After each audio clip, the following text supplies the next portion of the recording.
Од следната недела поевтини тестенини, урда, сирење, кашкавал, јогурт, кисело млеко, павлака млеко. Владата одлучи да ги укине царинските давачки за увоз на тестенини.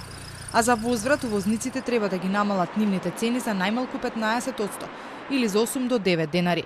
Кај млекото и млечните производи поевтинувањето да биде минимум 10%. Овие цени треба да важат до крајот на мај. Во меѓувреме, ако не се намали цената и на јајцата, оризот, шеќерот и тие ќе се замрзнат.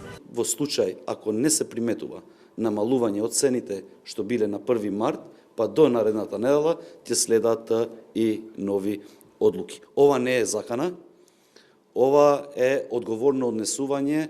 Бектеши го впери прстот во компаниите. Меѓу себе се договарале да ги продаваат производите со максимална маржа, затоа што не сакаат да се откажат од профитот. Тој дојде со математичка пресметка која покажува како се креира крајната цена. Упати мотивирачка порака до увозниците и производителите. Ако ги намалат цените повеќе од зацртаните проценти, ќе бидат наградени.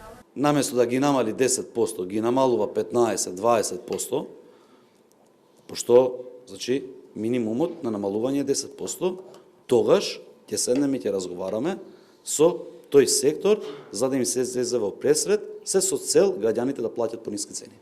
Производителите на млеко и млечни производи претходно предупредија дека со замрзнувањето ќе претрпат штети. Бектеши е сигурен дека тоа нема да се случи.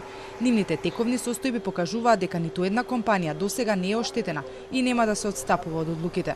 За овие производи маржата се ограничи повеќе од една година. Мерката не даде големи резултати со оглед на тоа што нивните цени драстично се зголемени. На обидите на владата пазарењето да го направи поевтино со реакција излегоа и од ССМ. Процентот на зголемување на цените на овие производи е многу повисок од оној за кој ќе поевтинат. Затоа и од ССМ сметаат дека со замрзнувањето на цените многу се доцни.